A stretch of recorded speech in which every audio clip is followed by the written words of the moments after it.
میں نے کئی دفعہ بچے سے کہا بھی ہے کہ آپ غلط جگہ کھانا دیتے ہیں، وہ ضد کر کے کھانا رکھ جاتا ہے۔ آپ بتا دیں کہ بچے کے والد کی دکان کہاں پر ہے، میں انہیں کھانا پہنچا دیتا ہوں۔ وہ لڑکی چپ چاپ کھڑی میری باتیں سنتی رہی۔ جب میں اپنی بات ختم کر کے چپ ہوا تو اس نے کہا بچے کے والد فوت ہو چکے ہیں، آس پاس کوئی مسجد نہیں ہے، اس لیے میرا بیٹا اپنے والد کے ایصال ثواب کا کھانا کسی دکان پر ہی لے کر جاتا ہے۔ مجھے بچے کے یتیم ہونے کا سن کر بہت ہی دکھ ہوا۔ میں نے اس بات کا افسوس کیا اور چپ چاپ واپس چلا آیا۔ میں اپنی دکان پر آ کر بیٹھ گیا تھا، لیکن میں اپنے دماغ سے اس بچے اور اس کی ماں کے خیالات کو نہیں نکال پا رہا تھا۔ نہ جانے ان کے شوہر کو کیا ہوا ہوگا۔ اس بھری جوانی میں وہ عورت بیوہ ہوئی تھی۔ وہ دن میرا انہی سوچوں میں گزر گیا تھا۔ دکان پر بھی کام میں دل نہ لگا تو میں نے دکان جلدی ہی بند کر کے گھر کا رخ کیا تھا۔ گھر پہنچ کر میں ابھی اپنے کمرے تک نہ پہنچا تھا کہ میری سوتیلی ماں نے مجھے دیکھ کر جلدی واپس لوٹنے کی وجہ پوچھی۔ میں نے کہا کہ آج طبیعت ٹھیک نہیں تھی۔ اس نے مجھ سے پیسے لیے اور گن کر اپنے پاس رکھ لیے۔ یہ میری زندگی کی ڈیلی روٹین تھی۔ میں صبح اٹھ کر دکان پر چلا جاتا تھا اور پورے دن کی کمائی لا کر اپنی سوتیلی ماں کے ہاتھ پر رکھتا۔ اس گھر میں اکیلا کمانے والا میں ہی تھا۔ میرے ابا فالج کے مریض تھے جو ایک بستر پر پڑے رہتے تھے۔ انہوں نے اپنی صحت کے دنوں میں دکان کھولی تھی جو ہمارے گھر کا ذریعہ معاش تھی۔ اچانک ابا کو فالج کا اٹیک آیا تو ایسے میں دکان بند کرنا مطلب بھوکا مر جانا تھا۔ میں کم عمر تھا پھر بھی سوتیلی ماں کے کہنے پر پڑھائی چھوڑ کر دکان سنبھال لی تھی اور تب سے اب تک بس دکان پر ہی ہوتا تھا۔ میری زندگی گھر سے دکان اور دکان سے گھر لوٹنے پر ہی مشتمل تھی۔ 15 سال کی عمر سے دکان سنبھالتے سنبھالتے میں 25 سال کا ہو گیا تھا اور اس سارے عرصے میں ایک دن بھی میں نے کوئی چھٹی نہیں کی تھی اور نہ ہی کہیں اور آنے جانے کا سوچا تھا۔ اسی طرح کمانے کو میں نے اپنی زندگی کا مقصد سمجھ لیا تھا۔ اس کے علاوہ زندگی کی کسی سکھ دکھ سے میرا کوئی تعلق نہیں تھا۔ نہ نہال نہ دھیال میں مجھے کسی رشتے کا کچھ پتہ نہیں تھا۔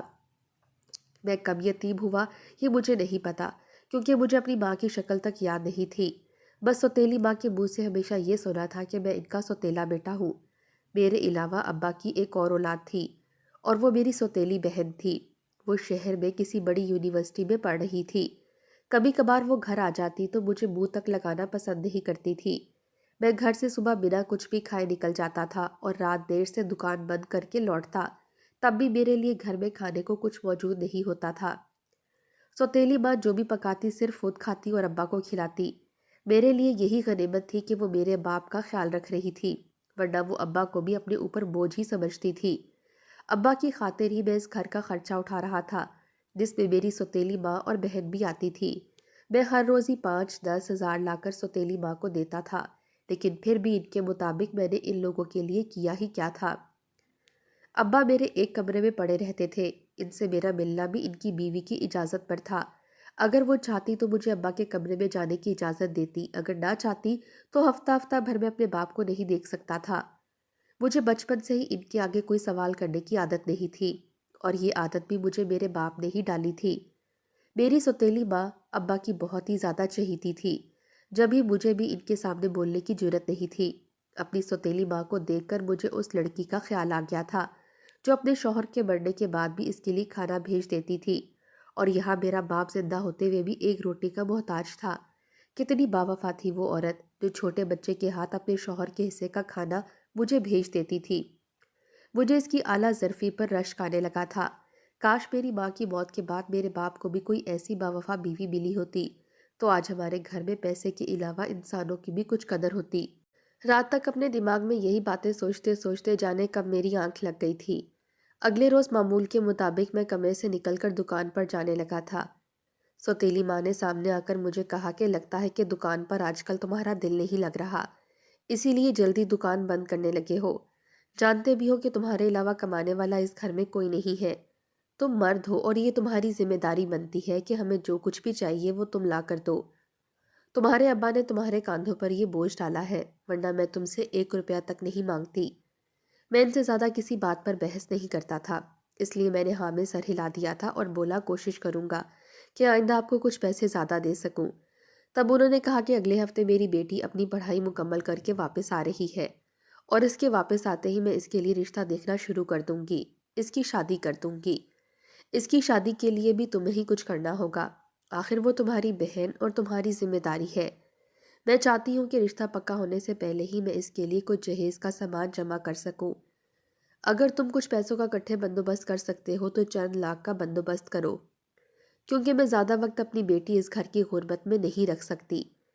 ان کی اس بات کا میرے پاس کوئی جواب نہیں تھا، کیونکہ میں چند لاکھ اکٹھے جمع نہیں کر سکتا تھا۔ اس لیے میں چپ چاپ گھر سے نکل آیا تھا اور دکان پر بیٹھا سوچ رہا تھا کہ میری بہن مجھ سے 5 سال چھوٹی تھی۔ اس کی شادی کا خیال تو میری سوتیلی ماں کو تھا، لیکن میرا گھر بسانے کی اس نے آج تک کبھی بات نہیں کی تھی۔ آج دکان پر نسبتاً زیادہ ہی رش تھا، کیونکہ ان دنوں عید کا سیزن چل رہا تھا اور میری میک اپ کی دکان تھی۔ لوگوں کو سامان دیتے دیتے مجھے پتہ ہی نہیں چلا تھا کہ کب وہ پیارا سا بچہ میرے لیے کھانا لے کر آیا تھا اور کتنی ہی دیر سے میرے فارغ ہونے کا انتظار کر رہا تھا۔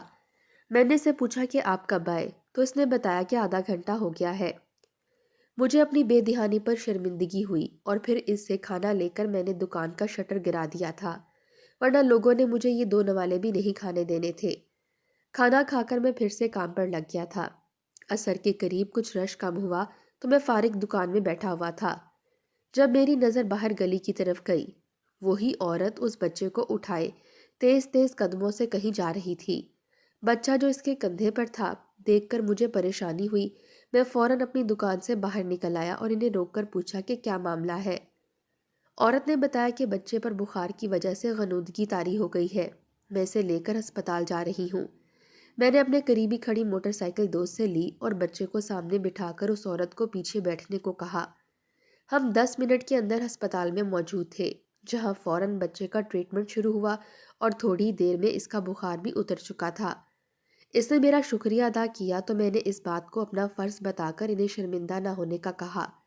پھر ان دونوں کو موٹر سائیکل پر میں گھر چھوڑنے آیا تو اس عورت نے مجھے اندر آ کر چائے پینے کی پیشکش کی، لیکن میں نے کہا کہ نہیں، میں پھر کبھی چائے پی لوں گا۔ میں وہاں سے نکل کر گھر آیا تو میرے گھر پر بھی ایمرجنسی کی صورتحال تھی۔ سوتیلی ماں نے کہا کہ کہاں رہ گئے تھے تم؟ میں نے دکان پر لڑکا بھیجا، لیکن دکان بھی بند تھی۔ تمہارے ابا کی طبیعت اچانک بگڑ گئی تھی، ڈاکٹر موجود تھا۔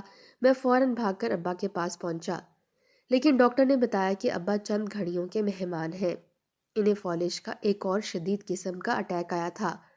رات تک ابا اس دنیا میں مجھے تنہا چھوڑ کر جا چکے تھے۔ ابا کی تدفین اور باقی انتظامات سے فارغ ہو کر میں چند دن گھر پر ہی رہا تھا۔ اب میرا دکان کھولنے اور کام کرنے کا بالکل بھی دل نہیں کرتا تھا۔ ابا کی موت کا ایسا غم لگا تھا جس کا بوجھ دل سے اتر نہیں رہا تھا۔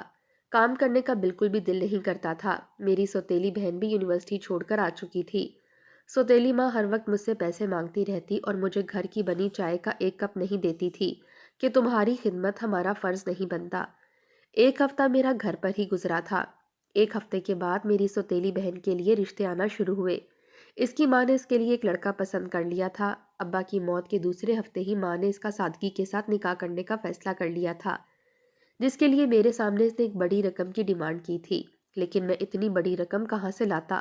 اس لیے ہم نے ایک دوسرے کی مشاورت سے دکان بیچ دی تھی اور اس سے ملنے والی رقم سے بہن کی شادی کے سارے انتظامات ہو گئے۔ بیٹی کی شادی ہوتے ہی ماں بھی اسی کے ساتھ دوسرے شہر منتقل ہو گئی تھی۔ چند روز میں گھر پر اکیلا ہی رہا تھا۔ پھر ایک روز جب گھر خالی کروانے کچھ لوگ آئے، انہوں نے یہ گھر بھی فروخت کر دیا تھا اور دھوکے سے دکان کے نام مجھ سے گھر کے کاغذات بھی دستخط کروا لیے تھے۔ میرے پاس گھر خالی کرنے کے علاوہ کوئی راستہ نہیں تھا۔ گھر کے بعد دکان بھی مالکان نے خالی کرنے کو کہہ دیا۔ مجھے دکان بند کیے 2 ماہ گزر چکے تھے۔ ایک روز جب میں مزدوروں سے دکان کا سامان نکلوا رہا تھا، تبھی وہ بچہ میرے پاس آیا اور بولا، انکل آپ کہاں چلے گئے تھے؟ میں روز کھانا لے کر آتا تھا، لیکن آپ کی دکان بند دیکھ کر واپس چلا جاتا تھا۔ میں نے بچے کو پیار کیا اور اسے بتایا کہ یہ اب دکان میری نہیں رہی اور نہ اب میرا گھر یہاں پر ہے، میں کہیں اور چلا جاؤں گا۔ وہ بچہ رونی سی صورت بنا کر اپنے گھر چلا گیا تھا اور تھوڑی ہی دیر بعد میرے لیے کھانا لے کر آیا۔ میں نے اسے کھانا لے لیا تو وہ بولا، انکل اماں کہہ رہی ہیں کہ اس دن چائے کا آپ کہہ کر گئے تھے، پھر پینے نہیں آئے۔ میں نے سوچا چلو جاتے جاتے یہ وعدہ بھی پورا کر لیتا ہوں، اور ان کے گھر چائے پینے چلا گیا تھا۔ میں وہاں گیا تو بچے کی ماں میرے لیے چائے بنانے کچن میں چلی گئی تھی۔ پھر باتوں باتوں میں بچے سے پوچھنے لگا کہ آپ لوگ کہاں سے یہاں پر آئے ہو اور اکیلے کیوں رہتے ہو؟ تب اس نے بتایا کہ جب میرے بابا کی وفات ہوئی تھی تو گھر والے اماں سے بہت لڑتے تھے، اسی لیے وہ گھر چھوڑ آئے۔ اتنے میں اس کی ماں بھی چائے لے کر آ گئی تھی۔ اپنے بیٹے کو یہ باتیں بتاتے دیکھ کر پوچھنے لگی کہ انکل سے کیا باتیں ہو رہی ہیں۔ انہوں نے میرا شکریہ ادا کیا کہ میں نے اس دن ان کی مدد کی تھی، لیکن میں نے کہا کہ آپ میرے لیے ہر روز کھانا بھیجتی تھیں، شکریہ تو مجھے ادا کرنا چاہیے۔ اس پر انہوں نے کہا کہ نہیں، وہ کھانا بھیجنے کی میری نیت صرف اپنے مرحوم شوہر کو ثواب پہنچانے کی تھی، اس میں آپ کا میرے پر کوئی احسان نہیں ہے۔ چائے ختم کرنے تک میں نے انہیں بتا دیا تھا کہ میرا گھر فروخت ہو چکا ہے، اس لیے میں یہ محلہ چھوڑ کر جانے والا ہوں، لیکن پھر اپنی کہانی بتانے کے بعد مجھ سے رہا نہیں گیا۔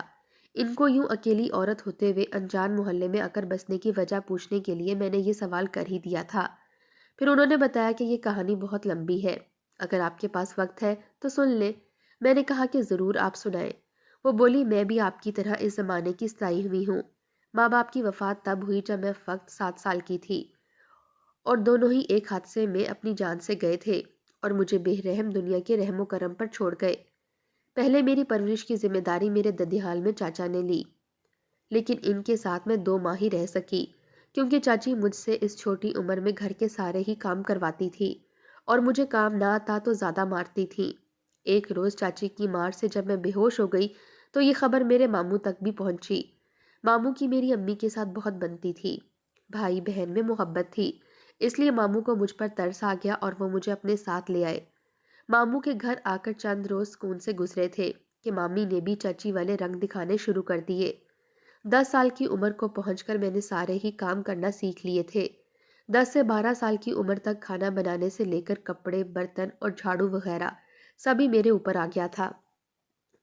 اب ماموں کو بھی میرے کام کرنے سے کوئی اعتراض نہیں تھا، کیونکہ مامی کا کہنا تھا کہ اس عمر میں یہ سب لڑکیوں کو گھرداری سکھانے کے لیے ہی کروانا پڑتا ہے۔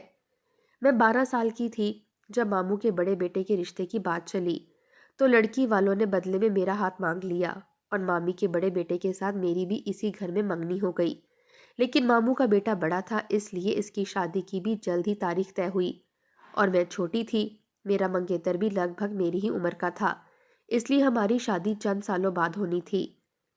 میرا سسرال اچھا تھا، اس لیے اب مجھے تھوڑا بہت پیار مل جاتا تھا۔ میری نند، جو اب میری مامی کی بہو بھی تھی، انہیں میں بھابھی ہی بلاتی تھی، وہ بھی میرے ساتھ بہت اچھی تھی۔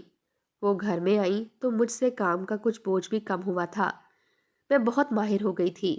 تم کوئی تکلیف مت کیا کرو، لیکن بھابھی بہت اچھی تھی، وہ مامی کو تو پلٹ کر کچھ جواب نہیں دیتی تھی، لیکن پھر بھی میری مدد کر دیا کرتی تھی۔ ہماری زندگی یوں ہی خوشی سے گزر رہی تھی۔ میں 17 سال کی ہو چکی تھی۔ میرا منگیتر اکثر ہمارے گھر آتا جاتا رہتا تھا اور مجھے دیکھ کر بہت خوش ہوتا تھا۔ ہم دونوں ہی ایک دوسرے کو پسند کرتے تھے، لیکن گھر میں اتنی آزادی نہیں تھی کہ مل بیٹھ کر باتیں کرتے، اس لیے ہم دونوں اکثر چھپ کر بات کر لیا کرتے تھے، جس میں بھابھی کی ہمیں بھرپور مدد حاصل تھی۔ یہ میری زندگی کے بہت ہی خوبصورت دن تھے۔ وہ آتا تو میرے لیے ہمیشہ ہی کوئی نہ کوئی تحفہ ضرور لے کر آتا۔ میری ہونے والی ساس بھی میرے لیے تحفے، تحائف اور کھانے پینے کی چیزیں بھیجتی ہی رہتی تھی۔ مجھے سسرال کا بہت پیار حاصل تھا، لیکن قسمت میری اب بھی خراب تھی۔ ان دنوں بھابھی حمل سے تھیں، ان کے آخری مہینے چل رہے تھے۔ وہ اپنی روٹین کے چیک اپ کے لیے ہسپتال جا رہی تھیں اور گاڑی میں صرف بھابھی اپنے شوہر کے ساتھ ہی موجود تھی، جب ایک بہت ہی بھیانک ایکسیڈنٹ میں بھابھی اور بھائی شدید زخمی ہو گئے۔ انہیں فوری طور پر ہسپتال منتقل کیا گیا، جہاں بھابھی کا آپریشن ہوا۔ ان کا بچہ تو بچ گیا، لیکن افسوس کہ وہ خود اس دنیا سے چلی گئی۔ بھابھی کے ساتھ ساتھ میری ہونے والی نند بھی تھی، اور ان کا بچہ پیدا ہوتے ہی یتیم ہو گیا تھا۔ مجھے اپنے یتیمی کے دن یاد آنے لگے تو میں نے اس بچے کو گلے سے لگا لیا اور ماں کی طرح اس کی پرورش کرنے لگی۔ بھابھی کا موت کا ابھی ان کے شوہر کو نہیں پتہ چلا تھا، وہ ابھی تک ہسپتال میں بے ہوشی کی حالت میں موجود تھے۔ لیکن چند روز بعد ایک بری خبر پھر آئی، اور وہ یہ تھی کہ بھابھی کے شوہر کی دونوں ٹانگیں ڈاکٹرز کو کاٹنی پڑی تھیں۔ وہ ہمیشہ ہمیشہ کے لیے معذور ہو چکے تھے۔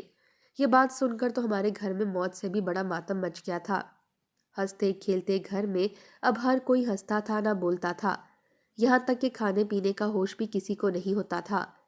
میں اس معصوم ننھی سی جان کو ہر وقت گود میں لیے پھرتی رہتی تھی، اور یہ دیکھ کر نہ جانے کب میری مامی کے دل میں یہ خیال آیا کہ وہ میری شادی اس بچے کے باپ سے کروا دے تو میں دونوں کو ہی بخوبی سنبھال لوں گی۔ لیکن میں اپنے منگیتر سے بہت محبت کرتی تھی۔ یہ بات سن کر میں بہت زیادہ رونے لگی تو میرے ماموں کو مجھ پر ترس آ گیا، لیکن مامی نے اپنے شوہر کی ایک نہ مانی اور میرے سسرال والوں کو صاف صاف انکار کر دیا تھا کہ ہم یہ رشتہ ختم کرتے ہیں۔ وہ لوگ ناراض ہو کر چلے گئے تھے۔ پھر ایک روز ماموں نے مجھے پاس بلا کر پوچھا کہ تم اپنے سابقہ منگیتر کے ساتھ شادی کرنا چاہتی ہو؟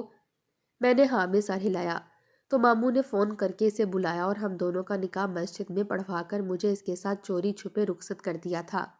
اس بات کی میری مامی اور اس کے بیٹے کو خبر تک نہیں ہوئی تھی اور ان دونوں نے یہ سمجھ لیا تھا کہ میں گھر سے بھاگ چکی ہوں۔ مجھے بھابھی کا معصوم بچہ چھوڑ کر جانے کا بالکل بھی دل نہیں تھا، لیکن ماموں نے مجھے تسلی دی تھی کہ ہم اس بچے کو اچھی طرح سے رکھیں گے، اس لیے میں وہاں سے ہمیشہ ہمیشہ کے لیے چلی آئی تھی۔ لیکن اس طرح چوری چھپے نکاح کرنے کے بعد مجھے اپنے سسرال میں وہ قدر کبھی نہیں مل سکی جو ایک خوشیوں سے لائی گئی بہو کی ہوتی ہے۔ جب تک میرے شوہر زندہ تھے بس سسرال میں گزارا ہی ہو رہا تھا۔ میرے شوہر ایک فوجی تھے جو اکثر اپنی ڈیوٹی کے سلسلے میں گھر سے باہر رہتے تھے اور مجھے ساس اور باقی گھر والوں سے طرح طرح کی باتیں سننے کو ملتی تھیں۔ میرے شوہر کو ڈیوٹی پر گئے ہوئے 1 ماہ ہو چکا تھا۔ جلد ہی وہ چھٹی لے کر گھر واپس آنے والے تھے، لیکن ان کے واپس آنے سے پہلے یہ خبر آ گئی تھی کہ انہیں شہید کر دیا گیا ہے۔ یہ خبر سنتے ہی میری ساس مجھ پر برس پڑی تھی کہ تم ہی منحوس ہو جس سے شادی کر کے میرا بیٹا مرا ہے۔ یہ سب یقیناً اس معصوم بچے کی بد دعائیں ہیں جسے تم چھوڑ کر آئی ہو۔ شوہر کی موت کا صدمہ میرے لیے بہت بڑا تھا، اوپر سے گھر میں ہونے والی ہر روز کے جھگڑے مجھے اندر سے ختم کر رہے تھے۔ شوہر کی موت کے 1 ماہ بعد ہی مجھے پتا چلا کہ میں حاملہ بھی ہوں۔ اب میرے اوپر ایک ننھی سی جان کی ذمہ داری بھی تھی، اس لیے میں نے خود کو سنبھال لیا تھا۔ بیٹے کی پیدائش تک سسرال والوں نے بڑی مشکل سے مجھے اپنے گھر رکھا تھا، لیکن جیسے ہی میں نے ایک بیٹے کو جنم دیا تو وہ مجھے گھر پر رکھنے کے لیے بھی تیار نہیں تھے، لیکن پھر بھی میں نے زندگی کے 4 سال وہاں جانوروں کی طرح رہ کر گزار دیے تھے۔ پھر بحالت مجبوری مجھے وہ گھر چھوڑنا ہی پڑا تھا، اس لیے میں واپس ماموں کے گھر آئی، لیکن یہ سن کر بہت زیادہ افسوس ہوا کہ میرے ماموں بھی اس دنیا سے رخصت ہو چکے تھے۔ مامی نے اپنے بیٹے کی شادی ایک بیوہ عورت سے کر دی تھی، لیکن اس عورت نے میری مامی کو ہی گھر سے نکال دیا تھا اور اپنے معذور شوہر اور اس کے بچے پر بھی بڑے ظلم کرتی تھی۔ میں خود مجبور اور لاچار تھی، میں بھلا کسی کی کیا مدد کر سکتی تھی، اس لیے اپنا سا منہ لے کر میں وہاں سے بھی نکل آئی تھی۔ یہاں اس محلے میں نے کرائے کا مکان لیا اور اپنے شوہر کی ملنے والی پینشن پر گزارا کرنے لگی تھی۔ مجھے اس عورت کی کہانی سن کر بہت ہی زیادہ افسوس ہوا تھا، وہ تو مجھ سے بھی زیادہ مجبور تھی۔ میں اجازت لے کر وہاں سے جانے لگا تو بچہ میرے سامنے آ کے کھڑا ہو گیا۔ اس نے کہا کہ انکل آپ کہیں مت جائیے، آپ کے پاس بھی تو گھر نہیں ہے، آپ ہمارے ساتھ رہ لینا پلیز۔ اس بات پر میں نے اس کی ماں کی طرف دیکھا تھا جس کی آنکھوں میں آنسو تھے۔ شاید وہ یہ سوچ رہی ہوگی کہ کاش اس بچے کا باپ زندہ ہوتا، اسے کسی اور سے شفقت کی امید لگانے کی ضرورت نہ پڑتی۔